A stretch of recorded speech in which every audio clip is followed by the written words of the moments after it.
guys, it's your girl Selena, and today I'm gonna be doing a little book review for you guys. So I recently had a supporter send me this book. It's a book that she had wrote about her brother's passing. It's called Through My Brother's Eyes, and this is the person that wrote the book. Her name is, I hope I'm pronouncing this right, but her name is Gianna Tellaro. I hope I pronounced it right. Basically, she just wrote the book about how it was to lose her brother, basically talking about his life that he lived with his children and how he worked and how he tried to do his best to provide for his kids, but he was just dealing with depression and suddenly died one night in his sleep. I'm gonna read a little bit. It's basically like a memoir book. So I'm just going to read a little bit to you guys. So this is the introduction page. I'm going to read a little bit. Grief is like dropping ink into a bowl of water. It's concentrated at first, then slowly spreads out and is almost untraceable with time. But it never, and I mean never, is 100% gone. There will always be black ink swimming in your heart. The ink will reappear when you least expect it, staining events, memories, and quiet moments. My brother didn't want to die. That hurts the most. He was sad. He was sick. He needed help. The smallest of interventions could have changed the course of our lives, but it wasn't meant to be. Writing this book has been my therapy. The tears that spilled from me as I wrote it were painful and cleansing. It's been a way to relive times with him and find closure from the death of a man I love deeply. I hope it grants me and anyone who reads it strength. And through the written word, I know my brother will live on. His story and life will hold meaning for people outside of our family.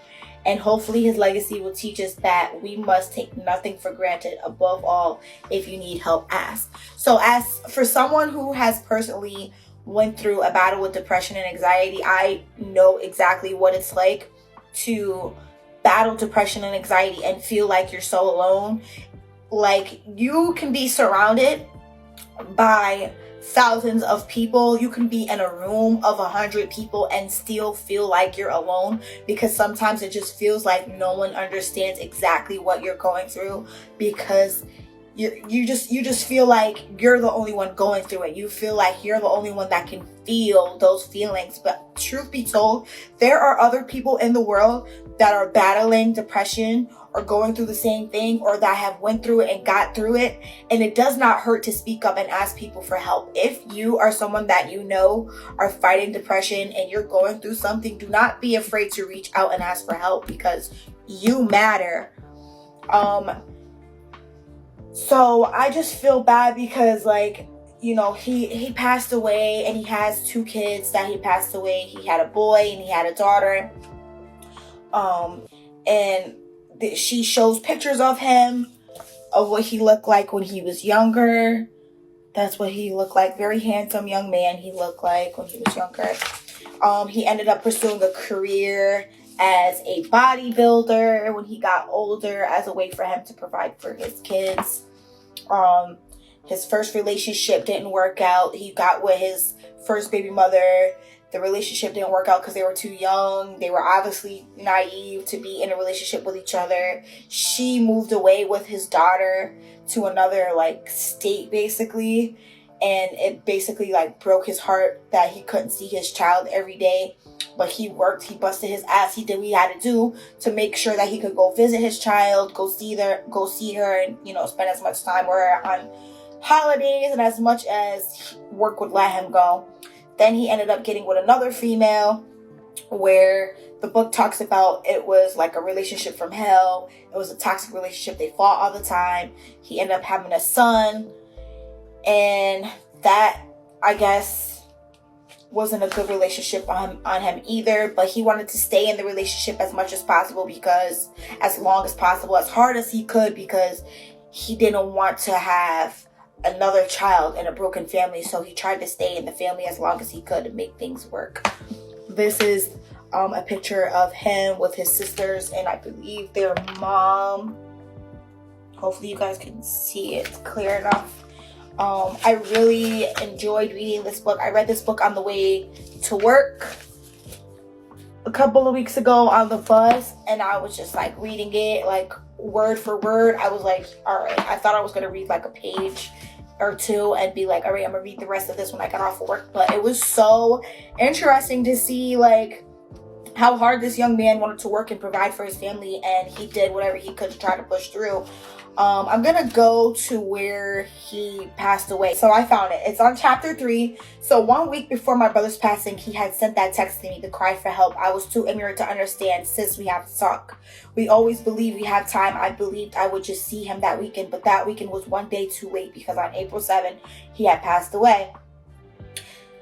Junior was dealing with so much on his own. The depth of his mental illness was lost to us, and it got the best of him. Every day I wish I could have helped him get through it. He vented to me true.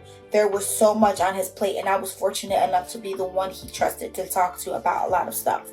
But never in my wildest dreams did I think he was this far into the darkness. To Junior, this was the only way to find peace. His relationship with his daughter was on the rocks.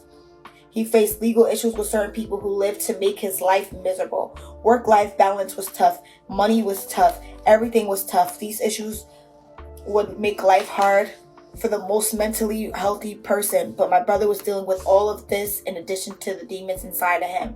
Sometimes I imagine how alone he truly felt, even though he had me, my mom, and our 2 sisters who would do anything for him. We used to call ourselves the Talato clan.